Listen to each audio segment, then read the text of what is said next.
Was it not known? Yes, it was known. It was known several months in advance through the reports of safety audits, through the reports of commissioners and inspectors who had done the structural audit of the building. And yet nothing was done. Why was not anything done? I mean, these are questions that, I'm happy to talk bilaterally. But what has happened is, the good part of it has been how the entire variety of stakeholders, so right from the companies to the employees, to the workers, to government, civil society organizations, and of course think tanks, have come together and are looking at what they call as the post-Rana Plaza monitoring initiative, trying to see two broad things. One is how to get the best remedy possible to people who have suffered, and number two, how to best ensure that this does not get repeated. Now, what has been the consequence on the companies? There were 5 companies who were running their shops in the 5 floors. What has happened? They all closed down. And not only closed down, there are criminal cases, proceedings against the factory owners and several management staff, for last 3 years. And of course, knowing our judicial system and its efficiency, it's anybody's guess how long it will take for this to be solved. The other impact has been Bangladesh as a garment exporting company has lost its competitive advantage. And one of the illustrations of that has been how a very important trade tool that was made available to Bangladesh, which is called the Generalized System of Preferences, GSP, under which Bangladesh got preferential access to the US market, that has been withdrawn by the US, precisely on this ground. Now, who has lost it? Yes, of course, workers. Have the corporates not lost? Yes, they have. They have gone out of business. And not only those who are responsible directly, but also those who probably had nothing to do with Rana Plaza tragedy, except that they happen to be RMG, the ready-made garment manufacturers. And of course, as you can imagine, there's a huge floodlight on the labor practices, Accord, Alliance. There are buying houses which are implementing their own social audit and so on and so forth. Now, why I talk about this is because just like Union Carbide folded its offices and it became history about 10-15 years after Bhopal gas tragedy, in the long run, there are significant costs associated to the way operations are conducted. There is a reason why means are important and not just the ends. And that brings me to the third and the final point that I wanted to share, which is, as I said, the business of business, therefore, is no longer only business. It is what now in literature is called a strategic CSR, strategic corporate social responsibility, something that was attributed to Professor Mittal by Professor Mishra, which I think is exactly the way it should go. Now, why do I say this? Just look at some figures. 55% of global online consumers across 60 countries are willing to pay more for products of firms committed to social and environmental impact. 52% of global respondents said their purchase decisions are based partly on packaging to ensure positive social and environmental impact. And such products sales have been growing faster than others. Majority of people in the age group of 21 to 34 years, who are the growing market, they are more responsive to sustainability actions of firms. Somebody recently told me that more than 3.5 million people on LinkedIn have expressed a desire for working for a firm which is socially responsible. Now, all of this tells you that both from the side of the market as well as from the side of people who would like to come and work for you, there is a growing pressure, a real pressure on the company. There are several important global factors why this is the case, and I'll quickly run through a few of them. One is, of course, now I think it is beyond doubt that the unfettered capitalism and the free markets are increasingly required to be regulated. The 2008 financial crisis was the most recent one, which actually pointed to this. Second change that is happening globally is the respect for human rights and principles of social justice is becoming more and more integral to the ways in which societies are organized for equitable, inclusive, and peaceful manners. Think of how Tata Nano had to move out of West Bengal and relocate in Gujarat. This is also an important lesson, by the way, I learned during my own experience, not only with the Lal Bhai Group, but having worked with the fairly traded coffee and of Starbucks, and of course fairly traded value chains of Nike a couple of years ago. One more factor is important, which is economic growth has its natural limits, and we now know that is indeed the case. Not that this is a new idea, but this is an idea which is now completely established. There is substantive evidence to suggest that this is exactly the case. Firms, for instance, particularly oil firms, we know are increasingly realizing they'll probably go out of business unless they diversify and move out of oil into more renewable forms of energy. The explosion in mobile technology has ensured that what happens today here in this room within minutes is known to the entire world, and there is no power that can stop this. Even blocking of internet has failed. We have seen in Arab Spring Revolution how the governments tried their best to block sites. We know in China how the government is trying to block sites, and yet none of that succeeds. In the medium to long run, the people who build technologies for certain purposes are also the people who know how to break those technologies, and that's an important factor.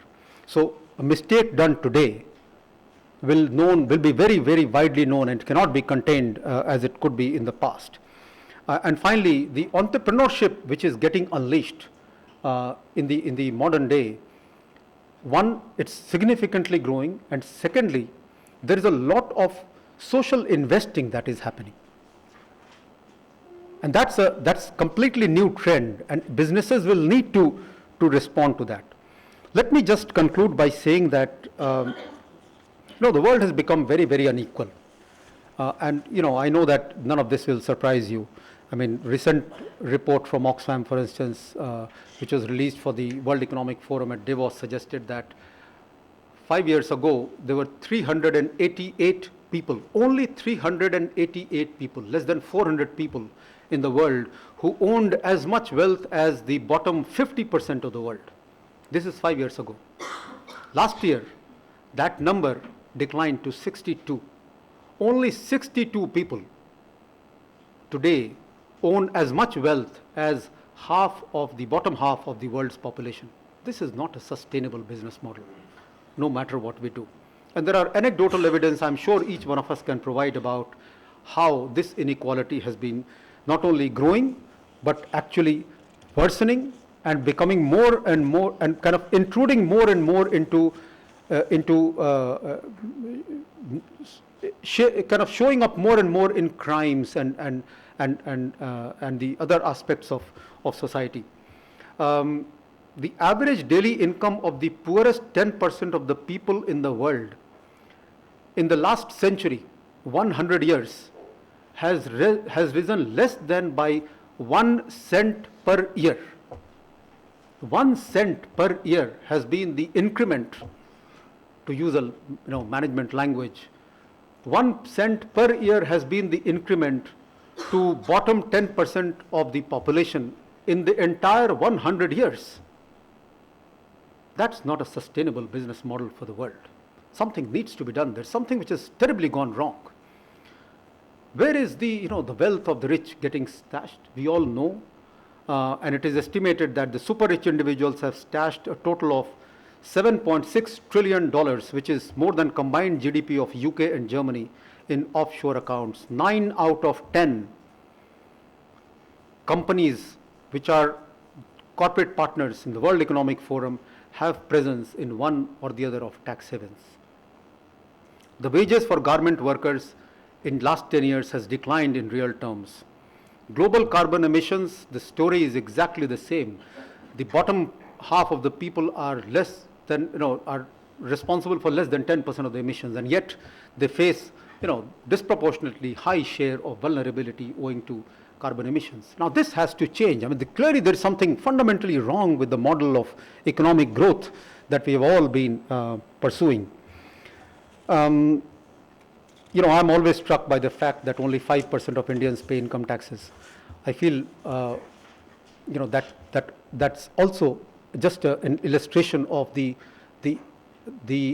regressiveness of the fiscal situation in the country, which then has its implications on the entire economy and the way the society functions.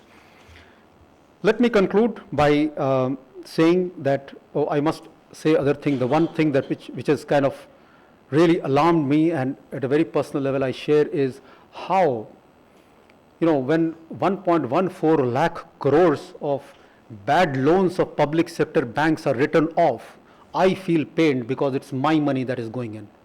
I don't want to pay to the probably top 10, 20, 30 people who are principally responsible for majority of the bad loans that are owed by public sector banks. I don't want to pay. I'm yet to hear of a story where companies have gone bust, but the company owners have also gone bust. It's rare that this happens. It's rare that when companies go down under, the owners also go down under. Why? Why should that not be the case? Why should only companies go bankrupt and employees and staff and others suffer? Why do owners go scot-free? There is something wrong about this system. CSR, strategic CSR, is a way to address this. In the context of rising inequality and now increasing demand for better governance and transparency, enabled by the explosion in mobile communication technology, firms in 21st century will have to operate in a winning compact with all stakeholders of society. It's no longer a choice, I'm afraid, is my personal view. It is something that must be done. The future, if I may say, is here. 21st century's firms will be built on robust foundations of the social contract with both internal and external stakeholders. Failing to learn from the history of Union Carbide in India and Rana Plaza type of tragedies in Bangladesh will be suicidal in the long run. As an economist, I cannot but conclude by using an analogy from the world of microeconomics. While we can continue to operate on the short-run cost curves, as we do, the planning has to be done on the long-run cost curves and not on short-run cost curves. Warren Buffett had said it takes 20 years to build reputation and only a few minutes to ruin it. Thank you, ladies and gentlemen, for your attention. And I truly appreciate the opportunity to share my thoughts. I'm personally grateful and very, very thankful for all the warmth, the hospitality, and of course the opportunity that IPE has given. I just want to say these are rare opportunities for us to come and share some of our own thoughts. I am not a practitioner anymore of CSR. That was a long time ago. I am not even involved in CSR directly as a researcher, but I've tried to reflect on some of my own understanding based on my previous experience and a little bit of interaction that we have with many eminent think tanks like Institute for Public Enterprises. I commend you for having picked up this topic at an extremely timely moment. I certainly think that this is the time when researchers and thinkers and intellectuals need to come together and sit with the corporate sector, which I am very delighted to see is happening, but also sit with the younger generation who need to understand and internalize all of this. I consider having done my job by sharing some of your thoughts, but thank you very much for providing this opportunity. Professor Mishra, all my pains and challenges of coming to this place is completely overtaken by a sense of satisfaction and gratitude. So thank you for this opportunity. Thank you, sir, for sharing with us your experiences, your anecdotes, and some alarming statistics.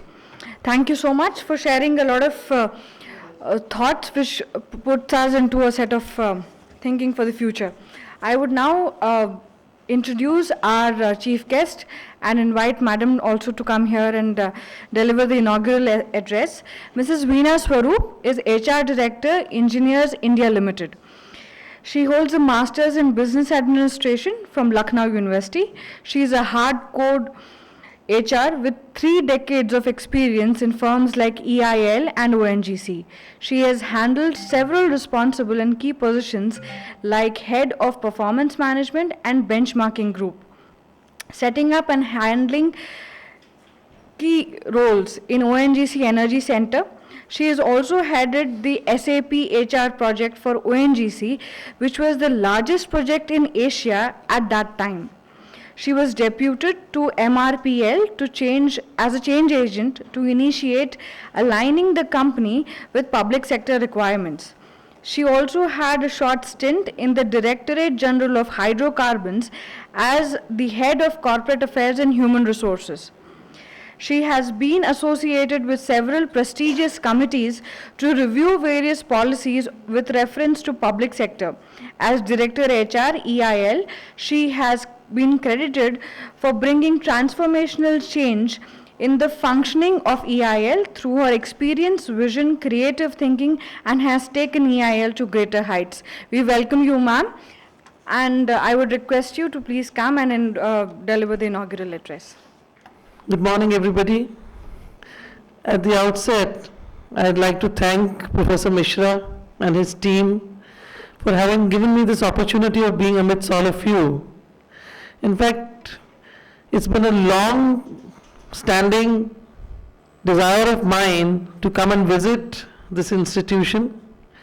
And last time when I was here, the conference was in Osmania University. So Professor Mishra had promised that the next one he'll have will be in this institute so that we can have a look at the new institute too. And I must appreciate, as I was driving in, what an infrastructure has been created. It's just magnificent, and I'm sure the output of students from here would be equally good. Knowing the dedication of Professor Mishra and his team, and as the previous speaker, Professor Verma, said, that for me also it's very difficult to refuse Professor Mishra when he invites you.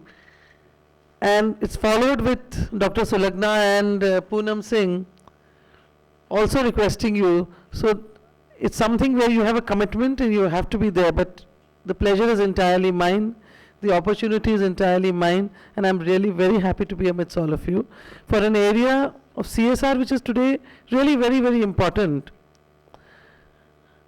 I thought I'd put some slides together, and as I was doing that, I came across one of my colleagues and myself were working on it yesterday, just before leaving for here, and we came across a video of Ratan Tata. So I thought I'll begin with that. Can we have that video on, please? Country with tremendous disparity. That's volume, I think. Income.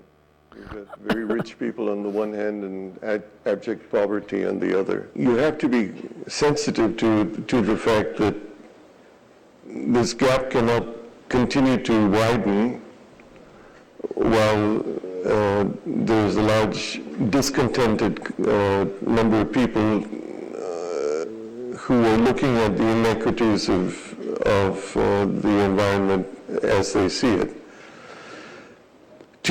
For companies, therefore, I think there has to be a sensitivity to doing something in the communities around which you operate, and making an effort to raise the quality of life so that there's not envy and distaste for what was there, but the companies looked at in a more positive sense and in enhancing the quality of life of the people around them. We expend about 4% of our net profit in these rural development activities, and we do it ourselves. And someone may argue that this is shareholders' money, which it is, but I think it has brought a sense of not just tolerance, but a sense of welcoming our companies in wherever they've been, and enhancing whatever we've been trying to do in the product area or the services area to a community area, being part of the community. So if I go back down memory lane, we talk about CSR today, But even when I was a student in school and we were in convents, I remember that we would adopt villages and go with our nuns to those villages on weekends, where we would try to teach the children there, the women there, how they could have a better life, hygiene, basics in studies. So it goes back to almost, I would say, more than 35 years. And then, though CSR today I feel has become a buzzword, but for us in public sector, and I was fortunate that I joined my career in a large organization like the Oil and Natural Gas Corporation, I recall that there was no distinct alignment between business and CSR at that point of time, but the consciousness of our leaders in the company at that time and our responsibility towards society, that we had evolved. I think ONGC was one of the first few companies to evolve a socio-economic development program and a policy for that, where wherever our operational areas were, we would adopt those villages around and do a lot of activities which you would say charity, or you could say bringing up or upliftment of society. But it was not in that structured manner, but we still tried. Somewhere I think it was in the mid-90s that we tried to bring in a structured policy. And then gradually, as Dr. Rath will agree with me, since he was in DPE and also an architect for this policy, when CSR was given a thrust, and all the public sector companies, were mandated to start with 2% of the PAT for that particular year, and now of course it's an average of the previous 3 years, which must be spent on CSR. So we have evolved and grown in industry, seeing this happening. But of course in private sector, I think it has come as a new feature. So there has been a lot of hue and cry on this for the last 3-4 years, when people have been wondering, how do you do it? And today a lot of people question us, how do you do it? How do you do it transparently? But it's something which has just happened and evolved over the years. So coming to using the power of business to create a better world. You will agree with this quote that businesses cannot be successful when society around them fails. There's no question of any business being successful.